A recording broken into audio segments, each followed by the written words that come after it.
It's time for your Low Country Real Estate Market Update. It's the Brian Beatty Real Estate Show. Brian is one of the top 1% real estate agents in Charleston. Find him online at listingsincharleston.com. That's listingsincharleston.com. Or call him at 843-345-1273. Now, broadcasting from the WTMA studios, here's your host, Brian Beatty.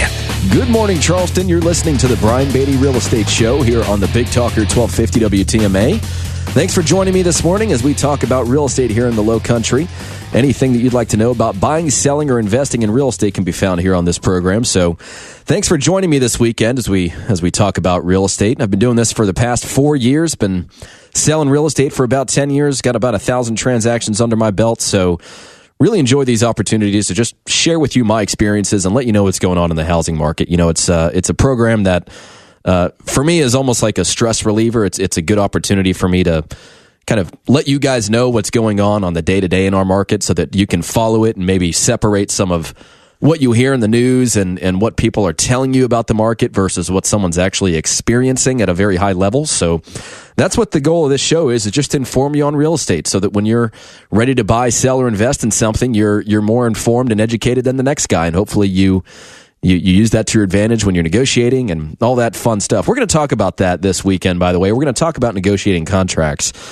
And one of the nice things about this particular program for me, I guess, is that, you know, you're not my client necessarily. I'd love for all of you to be my clients, don't get me wrong, but I owe you very little in the way of representation. So it kind of allows me to talk with you a little bit more open-endedly about the real estate market and give you some very real advice. You know, I don't necessarily need to hold back in any way, shape, or form, not like I do with my current clients, but it's just a way for me to maybe tell you something that your agent might not tell you for fear of them losing the business from you. So we're going to talk about negotiating contracts. I'm going to just tell you like it is if you're a buyer and if you're a seller. So we're going to talk about that. We're going to talk about affordability in our market. You know, with all this information available about prices rising and rents rising and people getting edged out of neighborhoods because they're now more expensive than they were a few years ago. We're just going to talk about the affordability in general in Charleston. So we're going to talk about that. You know, again, we're going to talk about negotiating contracts. We're going to talk about, there was this interesting article that came out in the Washington Post from a real estate agent's perspective, and they're saying that it's a lot less fun to be in this business now than it was several years ago. And so I want to talk about that article, kind of dissect it, offer my opinion on it. And then lastly, we're going to talk about if you're trying to sell your home and it hasn't sold, or you had your home on the market last year and it didn't sold, you know, what went wrong? Why didn't it sell? What are some of the things that you need to take into consideration if you're going to put your home back on the market and try again? You know, about 60% of the listings that I sell, and we've already done about 80 transactions this year. So about 60% of what I sell was previously on the market. And so I go through that with those sellers, and it's kind of on a fact-finding mission first to figure out what went wrong, and then we apply my marketing and my expertise, and we get the job done. But I want to talk through that. I want you guys to understand what are some of the things that prevent homes from selling, what are some of the things that you need to take into consideration from a mindset standpoint to ultimately sell your house. And so all that and more on this program over the next hour. I do want to mention that I'm offering a summer incentive on my commission. If you sell your house with the Brian Beatty team this summer, we're doing it for just a 2.4% listing commission. Obviously, the standard commission is 6%. The listing agent's commission is 3%. I'm doing it for 2.4%. So off the bat, I'm going to save you 20% on the listing commission. So if you'd like to reach out to me, you want to talk about buying, selling, or investing in real estate, you'd like to know more about what your home is worth, feel free to give me a call, 843-345-1273. That's 345-1273. You can text me at that number or go to my website, listingsincharleston.com. That's listingsincharleston.com. Learn more about me, see a list of homes I've sold, learn more about my marketing, so on and so forth. So listingsincharleston.com. All right, let me get into things here. I want to talk about the affordability in Charleston first. And, you know, if we look at just the numbers in general, almost every area of Charleston has seen price appreciation this year versus last year. Last year saw price appreciation versus 2014, and so on and so forth. We've had a few years now of solid price growth in our market. So if you're looking at buying a house, obviously every year homes become more expensive, and we've been blessed with low interest rates. But what if you're a renter? What if you're a renter and you want to buy a house right now, and you're on the sidelines and you're waiting to, be in a position financially to buy a home? One of the things that you're faced with is the increased cost of renting that same property every year. It's not just prices on homes that are increasing, it's prices on rental property. And I own rental property. I coach people on how to invest in real estate. I've worked with several people that, they were clients that wanted to buy or sell a home, and then boom, we've gotten them into a few investment properties. They're earning rental income at attractive rates. And I've seen it on my own properties. I own a triplex in West Ashley that I've owned for, I guess, about 6 years now. And every single year, I've increased the rent on that triplex by $50 per unit. So, like 5 years ago, I was asking $550. Now, as of next year, I'm going to be asking $800 a month, and people are paying it. And we're renting those things out in like 2 weeks. So, obviously, to go from $550 to $800 over a 5-year stretch, that's a considerable amount of money. That's $250 a month and an increased rental payments as a tenant. So one of the things that's challenging for people is the ability to save money for a down payment for their home and the closing costs and the inevitable expenses associated with homeownership, and the ability to save money. If we've got this increased cost in rent, and then some other things that are contributing to Charleston just being a more expensive place to live, cost of living in general is up. But one of the things that I want to correlate this to is the Housing Affordability Index. And so let me just kind of explain what this is, okay? So the Housing Affordability Index measures housing affordability for a particular region. So as an example, an index of 120 means that the median household income is 120% of what is necessary to qualify for the median priced home under prevailing interest rates. So obviously, the higher the number, the greater the affordability. Well, let's just look at what our market has seen in terms of a shift in affordability over the past 12 months. If you were to look at, let's say, May of 2015, it was 127. So we're above that 120 mark. In other words, homes are still very affordable. We're earning 120% of what's necessary for somebody to purchase a home in a median income using prevailing interest rates. So in May 2015, it was 127. The year prior to that, it was 132. But if you look at April of this year, last month, our housing affordability index was 122. In 2015, for April, it was 135. So that's about 10% down in terms of affordability from this exact same time last year. But homes are still very affordable if you're going to buy a home. Why is that? Because even though prices are going up, interest rates have stayed the same. In some instances, they've gone down. So just because we're seeing this huge influx and appreciation in several different submarkets within the Charleston metro area, homes, for the most part, are still affordable here. Now, that's all, I guess, open to your opinion. If you look at somewhere like Mount Pleasant or downtown Charleston or Isle of Palms or Sullivan's Island, I wouldn't use the word affordable when we're talking about pricing for those homes. Of course, it depends on what you do and how much money you earn and so on and so forth. But overall, in the Charleston metro area, from a 30,000 foot view, homes are still affordable. And so one of the questions people ask is it more advantageous to rent or buy? Where am I going to save money by owning a home? Well, I have this chart that I use with people, and it's very interesting and it's very straightforward, and it shows them the difference between rental payments and then mortgage payments on a monthly difference, but then we take into consideration things like after-tax savings and what the annual difference is, so on and so forth. And basically, here's how that works out. If you're spending $800 a month in rent with the expectation that rents are going to increase 5% every year, which is in line with appreciation, versus buying a home with $1,000 a month mortgage payment. So in other words, it's either $800 to rent or $1,000 a month to own. So even if the cost of ownership is $200 more per month than it would be to rent something, If you look at this chart and the way that everything plays out and the way that your principal balance of your loan reduces over time and your payments lower over time, in 3 years with after-tax savings, you are spending less on a monthly basis to own than you would to rent. So in other words, let me just recap that just so you're following me here. If you're going to spend $800 per month in rent versus spending $1,000 a month in your mortgage, when you take into consideration the fact that you get tax savings with that and that your payments reduce over time, it's only going to take you 3 years to be spending less than $800 a month for that same property, to own it rather than rent it. Obviously, every year that goes by that you're renting something, that rental price goes up. And that's not in perpetuity, of course. That's in line with market expectations and the dynamics of our market.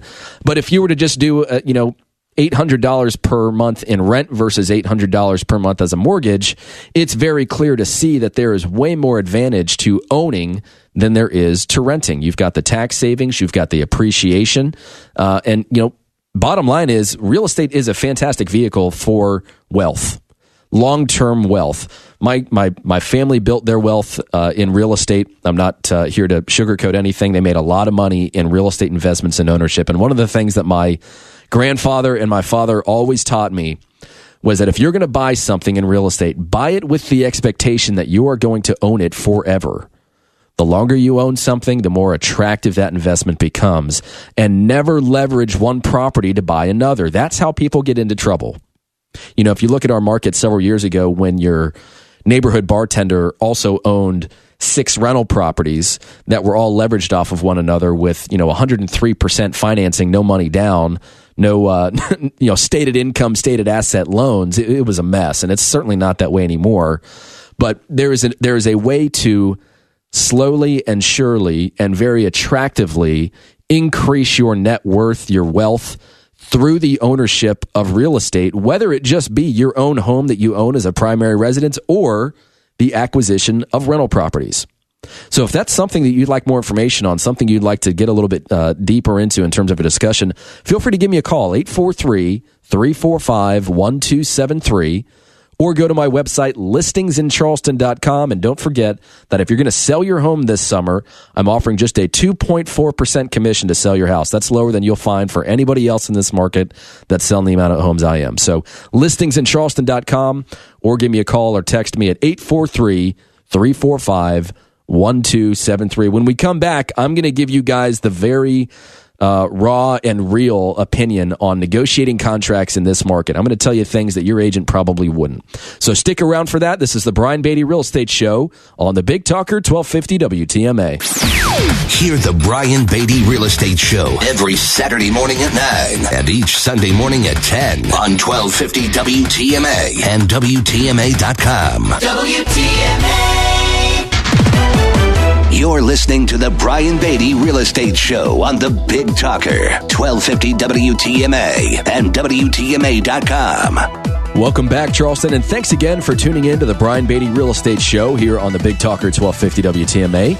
I'm your host, Brian Beatty. Been doing this for, 4 years now, selling real estate for 10, almost 11 in September, and I've got about 1,000 transactions under my belt. So love doing this show, love telling you guys what's going on in the real estate market and imparting my knowledge and experience on you so that when it comes time for you guys to buy, sell, or invest in real estate, you're informed. You know what's going on, you know the questions to ask, you know what to do, and you know how to save some money. And so if that's something that I can help you with, again, don't forget that if you want to sell your house this summer, I'm selling my listings for just 2.4% commission. You're not going to find a lower commission rate than that to get an experienced agent like me to help you sell your house. So if you want to contact me and talk with me about that, give me a call or text me at 843-345-1273. Again, that's 843-345-1273. Or go to my website, listingsincharleston.com. That's listingsincharleston.com. So I told you before I went on a break that I wanted to talk with you guys and have a very real conversation with you about making offers in this market. I'm basically going to tell you things that no other agent will because, frankly, on this particular show, I don't necessarily represent each and every one of my listeners. Don't get me wrong, I'd like to, but I owe you very little in the form of representation right now. So I get to say what I want to say for the most part. In other words, if your buyer agent isn't going to tell you these things for fear of potentially losing your business because they think that you're not promoting their best interests, well, I'm just here to tell you that there are some things you need to know if you're going to make an offer in this market. And I want to be very blunt and straightforward with you. And I think that's what a lot of people that listen to my show and that ultimately hire me as the real estate agent appreciate. You know, I don't necessarily sugarcoat things. I just tell it like it is. I interpret the market for you, and we make some informed decisions together. So in other words, let's say you're about to make an offer on a property, and the offer is so low that, frankly, it's offensive. And yes, I'm going to say it. There are some offers that are so low it is offensive to the seller. You know, an agent's not going to tell you that, oh, don't make that offer. That's offensive. The idea is, well, we got to make them an offer. We got, might as well start here. I mean, we've got to start somewhere, so we might as well offer them 30% below what they're asking. We know we're going to negotiate, but if you start off negotiations by frustrating the seller or just, I don't know if I can say this or not. I think I can. I need to get like a book of things that I'm supposed to or allowed to say on this program. But if you start off by just pissing off the seller, it's probably not going to end well for you, especially if that's a house that you ultimately want to own. So when you're making an offer on a property, especially in this market when it's a seller's market, give them something realistic to consider. And then let me, your real estate agent, the guy that's about to save you a whole lot of money, do the work for you to convince them why it's a good offer and why they should give that offer very serious consideration. And what we do, what really good agents do, is we add legitimacy to the offer by essentially pretending to give them something that they want, which would be something like a quick closing so they can move to Denver to be with the rest of their family, or an as-is sale so they have the peace of mind that it's a done deal, until you get 3 weeks down the road. And then, of course, they decide that they want you to fix a bunch of stuff and they're going to walk from the deal based on their home inspection contingency. And you've already scheduled a mover. You started packing all your stuff. You've already told all your friends and coworkers that you're moving. So you get so ready to sell that the buyer ends up taking advantage of your peace of mind, and they really stick it to you in the end by having you make a whole bunch of repairs or doing this, that, and the other because you've already mentally and emotionally committed to moving. What I'm telling you is that the really good agents are just like what Phil Dunphy says. I was trying to remember his name in Modern Family. His explanation of a realtor, I think, is great. He's a modern-day ninja in a suit. So what I'm saying is that if you're going to give the seller something to consider, give them something intriguing. Maybe tell them something personal about you that they can appreciate, that you're moving here to start your first job and be close to family, or that you have 3 kids that play baseball with 2 other kids down the street. Give them something personal. What we're doing, what my buyer agents are doing on some of these properties that are in multiple offer situations is we're having the buyer write up a letter to be presented to the seller with the offer that says something like, when we first pulled up to your home, we knew that this is where we wanted our family to live. And we know 3 other families on the street. And we imagine, playing catch in the backyard and having our friends over to have a barbecue on the back deck and, so on, and growing our family in this beautiful home. And they attach pictures of their family, which is, the typical husband and wife with a son and a daughter and their golden retriever, next to a fireplace. We're pulling out all the stops to try and get these sellers to give our offer serious consideration by playing to their emotions. And I got to tell you, it's working. Sometimes giving people something personal isn't such a bad thing. If you think about it this way, because we're in such a seller's market, I prefer this strategy. And there's a lot of strategy that goes into negotiating, although most agents just don't employ any sort of strategy whatsoever. But if you let the seller, quote unquote, win at a certain point in negotiations that you were willing to give on all along, those are some of the things that you can, there's some of the things that you have to think about when you're negotiating with someone. What do you want and what do they want that you can live without? And are you okay with accepting that and getting something in return? That's basically the gist behind negotiations. I'll say that again. What do they want that I can live without? And am I going to get what I want in return? That's negotiating. Again, in a seller's market, the seller really is the one right now that's in the driver's seat. And frankly, I think that, negotiating, that's the most fun part of the job, is negotiating. I think most agents just, frankly, they have no idea how to apply strategy to negotiations, especially with another skilled agent, when another skilled agent's involved. It's just, hey, my client increased their offer by $5,000. Please confirm receipt. You'll get that in an email or a text, or they'll say, hey, my client's coming down $5,000. All other terms and conditions remain the same. Please confirm receipt. I like to pick up the phone and talk to people.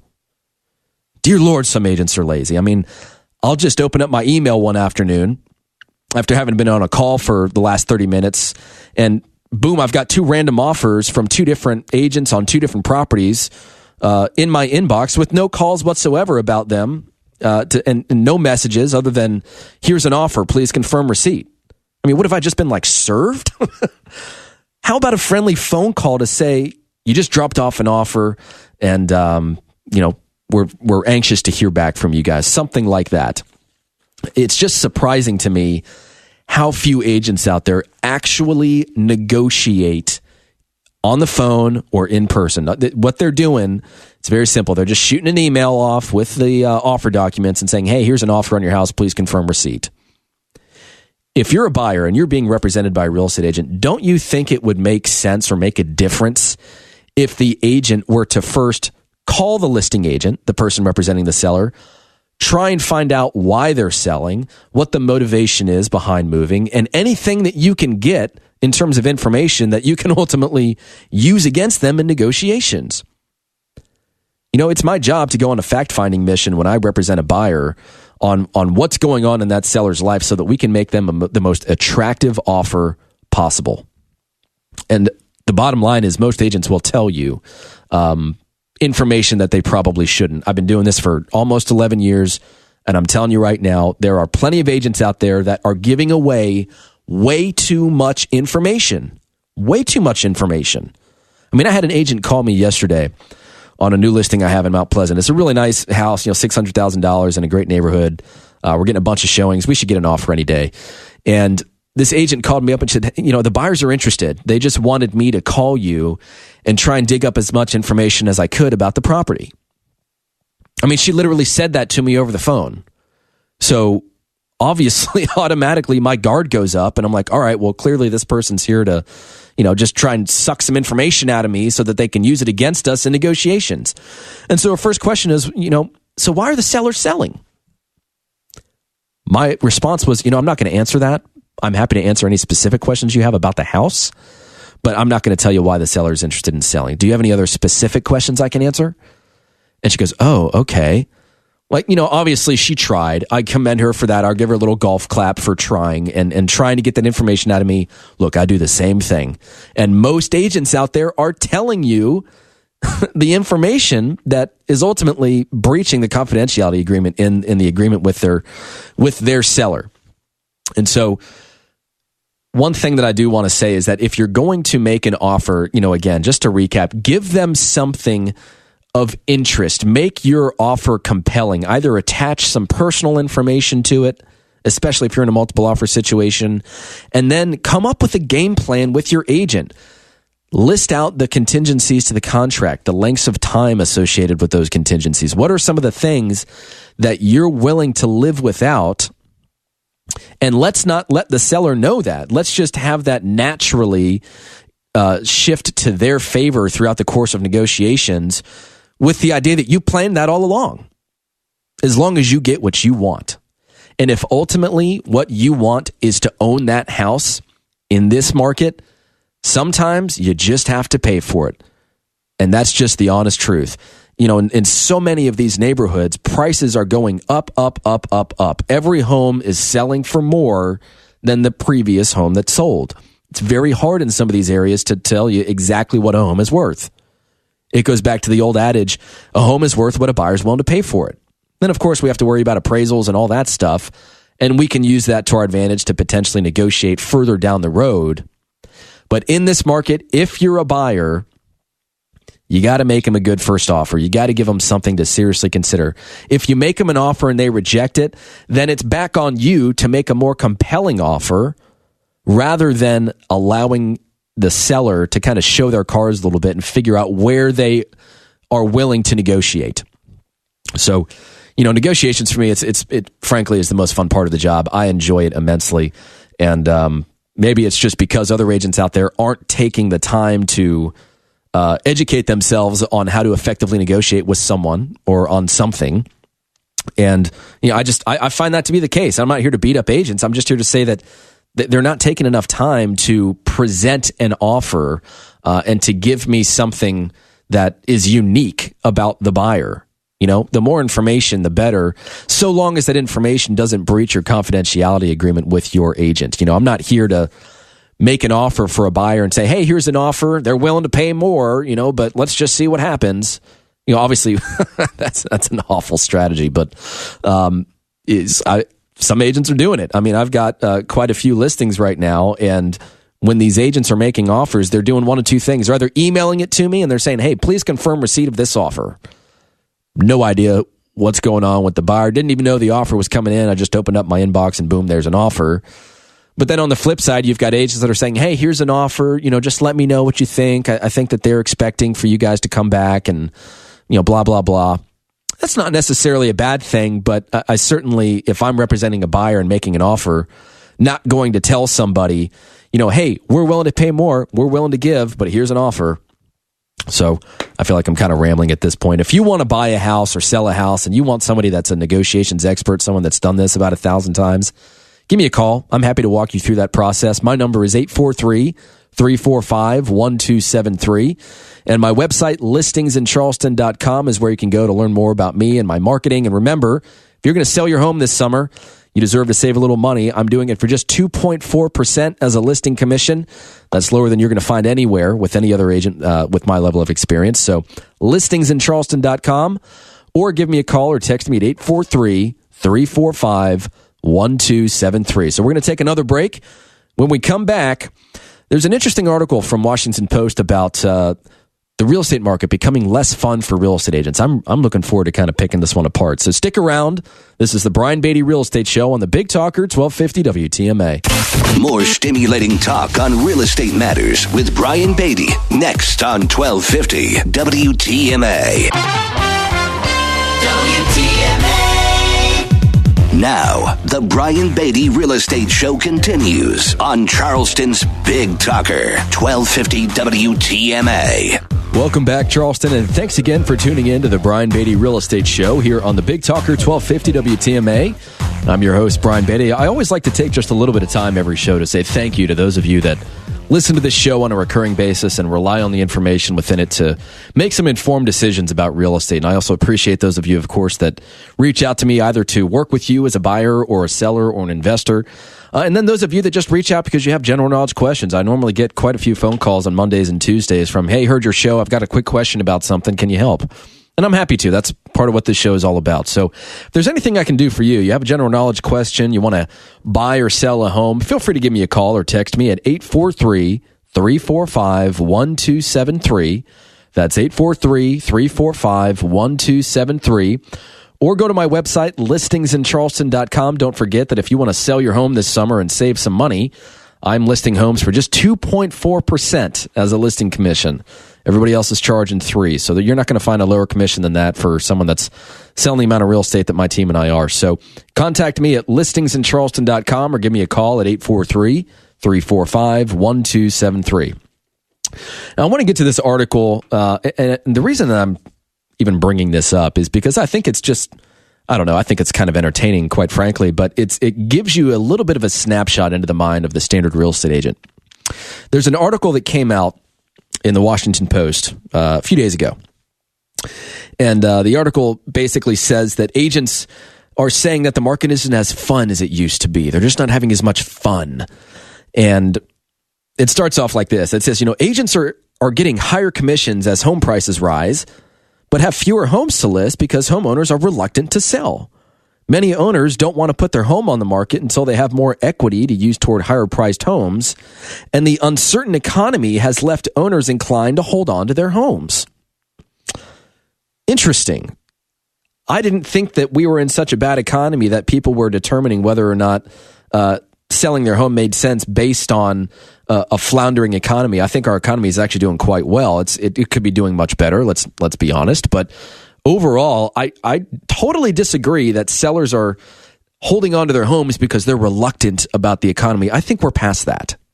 I do agree, however, that there are homes that haven't appreciated enough that a seller can sell it, earn enough money to put a down payment on something else that would make sense to move into. I think we're still struggling in some areas with homes that just haven't increased in value enough to make moving worthwhile. Now, having said that, I have a bunch of conversations with sellers on a weekly basis about the value of their home. I run a lot of reports for people free of charge just to give them an idea of what their home is worth. And I would say that about 75% of the time, the seller is extremely surprised at the number that I give them in a good way. They didn't realize their home was worth that much money or that a buyer would be willing to pay that much for their home. And so that helps them through their decision-making process of, well, does it make sense now to consider selling my house and buy something else? How much is it going to cost to buy a home for me to move into? What am I going to earn when I sell this home? We walk through that whole process, obviously, but this article is, so let me just kind of go on here. So it says that stiffer competition among real estate agents also makes it harder to make money, especially since the improvement in the economy has made selling real estate more appealing to people in search of work. Now, that I agree with. I mean, obviously, I agree with that. We've got a bunch more real estate agents in our market now than we did several years ago. In fact, if you look at the National Association of Realtors, in 2012, I think there were about 1 million realtors. Now, I think there's close to 1.2 over a 4-year period. So we've had about a 20% increase in realtor population. I would say that same number is pretty close to what we've seen in the Charleston metro area. But, they go on to say that everybody was dropping out of the business in 2008, and now we're flooded with all these real estate agents without a lot of inventory.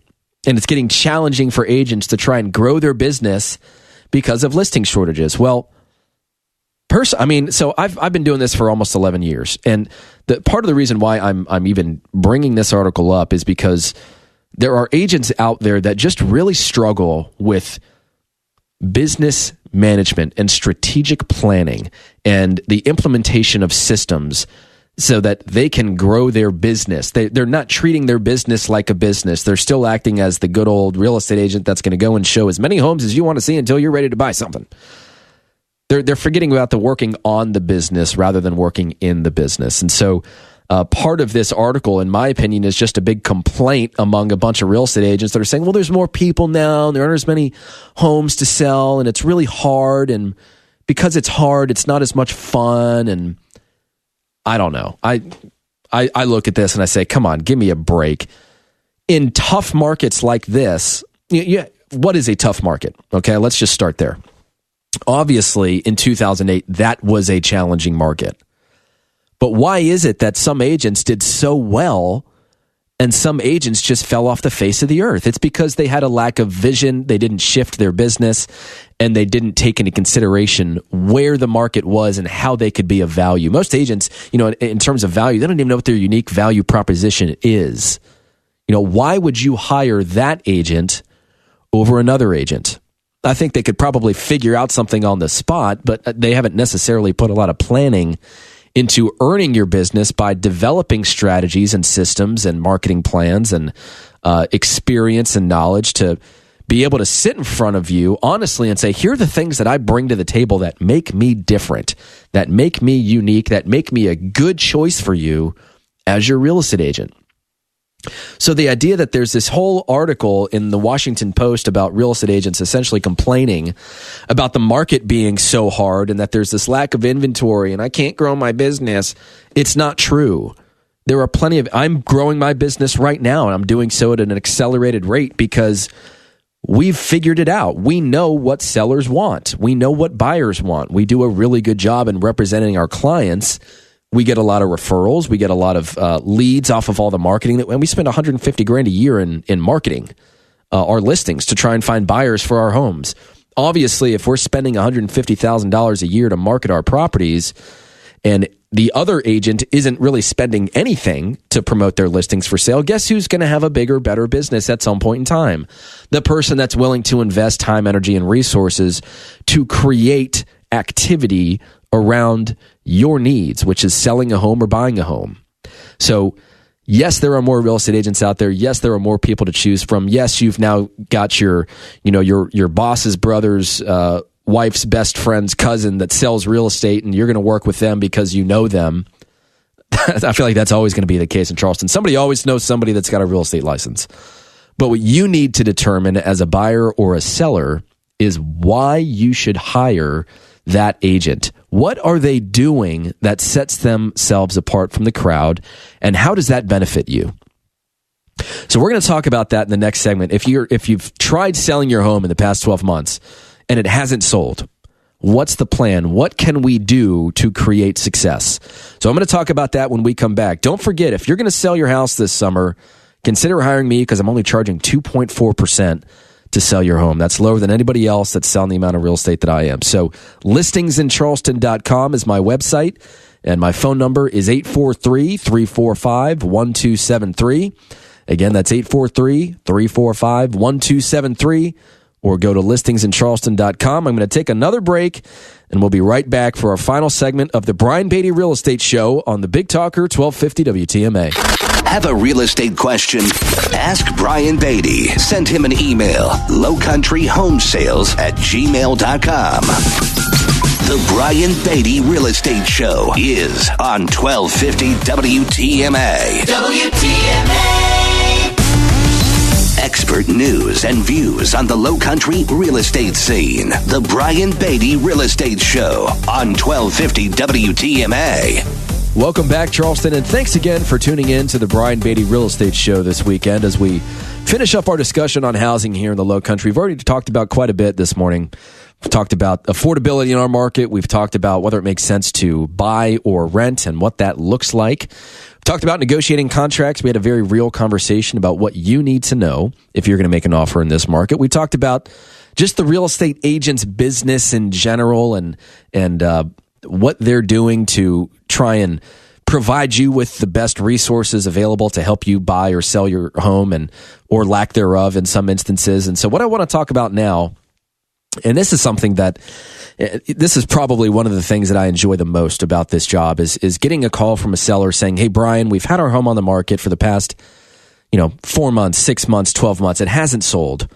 And we need to try and figure out why. And we need to get this place sold." And so over 60% of the listings that I sell were previously on the market with another real estate agent or two or three, and it didn't sell. And they hire us and we ultimately get the job done. But in looking at all of these properties that we've sold that were previously on the market, it's very clear that there are certain things that are just being excluded from the whole package of hiring a real estate agent, the service that they provide, the marketing they provide, the expertise and opinion that they provide, so on and so forth. So let me just give you some raw numbers here. So as of right now in our market, there are 5,200 homes for sale.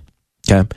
There's almost 4,000 homes pending close. So they've received a contract from a buyer and they're just waiting on a closing date. They've got contingencies that they need to work through, like home inspections, financing, appraisals, so on and so forth. Year to date, we've sold about 6,300 homes, but 2,214 homes have expired or withdrawn from our market so far this year, meaning they were on the market, they didn't sell, and the agreement with that agent has now expired. The home is no longer on the market. So in other words, 1 in 3 homeowners in our market need to have their home relisted either by the same agent or by a different agent in order to sell. They're just not selling the first time around 1 out of 3 times, which is still a fairly high statistic. Back several years ago, I think it was closer to 50%. So why didn't it sell? What was the reason? In having conversations with these sellers, I'd say 99% of the time, the first issue that's brought up is communication or lack thereof. They're just not talking enough with their real estate agent. One of the questions I ask is, why do you think it didn't sell? And they'll give me a variety of answers. And then I'll say, why does your agent think it didn't sell? And they'll say, I don't know. He hasn't really told me that. Now, that's not every time. Some agents are saying, hey, you need to drop your price. Hey, you need to do this. Hey, you need to do that. And the seller's just not listening. So I do want to be clear that it's not always the agent's fault. Sometimes you as the seller just aren't taking into consideration what the agent's telling you. But then again, there are plenty of agents out there that hold back that conversation out of fear. They don't want to tell you the truth. They don't want you to reduce your price drastically if that's what's needed, because they think that, well, if I tell them that price, then maybe they don't want to sell for that price, and then maybe they just take their house off the market, and then I lose an opportunity to market their home for sale and find buyer leads and this and that and the other. It's a problem. I'm telling you it is. It happens. A lot of agents are shying away from tough conversations, and they're saying that, look, it's such a seller's market that, let's just stick it out. Let's just see what happens. That's not always the case. That's not always the best strategy. Sometimes, and I will tell you honestly, that in a market that supports it, you can overprice your listing. Yes, I said it. You can overprice your listing so long as you're in the ballpark. If you're in the ballpark, you're going to get the showings. If you can justify a number close to what you're asking, and you're doing everything you can to market your home for sale, and you're being communicative with your agent, and there's customer service and everything else that goes along with selling a home, then you'll probably sell it. But the first thing that I always run into is just a lack of communication. We actually have on my team a communication guarantee, and that very simply states that we will be in touch with you once per week from the time we list until the time we sell. And if we don't, you can fire us. No cost, no obligations, no questions asked. That helps you understand that I'm not there to just tell you a nice story and give you a nice marketing presentation when we decide to work together, and then the only other time you hear from me is when I want you to reduce your price, like what most agents do. No, we're going to talk every week, and we're going to look at the market. We're going to talk about feedback. We're going to talk about showings. We're going to talk about what I did that week to market your home for sale and the success we had with that, or the success we didn't have. We're going to have a very real conversation about what's going on with the sale of your home is the bottom line. So communication first and foremost. If you don't know why your home hasn't sold, and so here's the other thing, if you truly believe that your real estate agent did everything that they could have done to sell your home and it didn't sell, one of two things is the issue. Either they just don't have the capacity to sell a home like yours, which I think would be rare. I think that's a very bold statement and somewhat inaccurate. Or the more likely scenario is that you're either overpriced or your marketing just isn't that good. I tend to find that the marketing is really more so the issue than the price. Sometimes it is price, and sometimes it really is just that simple. And quite frankly, even if your home isn't being marketed as well as it could be marketed, if you're priced well, buyers will find you. So let me just focus on marketing for a minute. First of all, I'd mentioned that I do a 2.4% listing commission in this market right now because we're finding that we're selling properties quickly. Our average days on market is 32 days. We're selling them for 98% of our asking price. There's just not as much time and resources going into selling real estate in this particular market because it's a seller's market. So we're passing those savings on to our sellers. But when it comes to marketing, we use professional photography on every listing. We do a 3D virtual tour. Like if you've ever used Google Maps and you've gone down to the street view and you've literally walked along the street using the map, there's now that technology available to walk through a home, which is something that we use and buyers love. I mean, it's great. We do drone videos for waterfront property and properties with acreage and unique properties, so on and so forth. But the bottom line is, when it comes to and I could talk about marketing for literally hours. Honestly, it's what I built my business off of. I am an expert in marketing. I don't have any issue with telling you that because I truly believe it, and the results are there to show that I understand how to market a property for sale. And most of these agents are taking their own photos. They're throwing it on the MLS. They might do a nice flyer of the property. They might do a few other things here and there. They might post it to a website or two, but that's about it. When you're selling real estate in this market, you can hire an agent and get away with not doing all of the things that you could do to market the property for sale and still sell your home. But you need to ask yourself the question, is that within your best interests? Should you hire a real estate agent that's just going to do some things, or do you owe it to yourself to hire a real estate agent that's going to do everything they can to market your property for sale, not just with fancy flyers, but everything from that to international marketing. So if that's something you want to discuss, you want to learn more about my marketing plan and how I'm selling homes in 32 days, feel free to give me a call, 843-345-1273. That's 843-345-1273. Or go to listingsincharleston.com. And don't forget, if you want to sell your home, just 2.4% as a listing commission. So 843-345-1273 or listingsincharleston.com. That's all my time this weekend. You guys have a great weekend. And thanks again for listening to the Brian Beatty Real Estate Show. This is the Low Country's official station for Decision 2016. WTMA.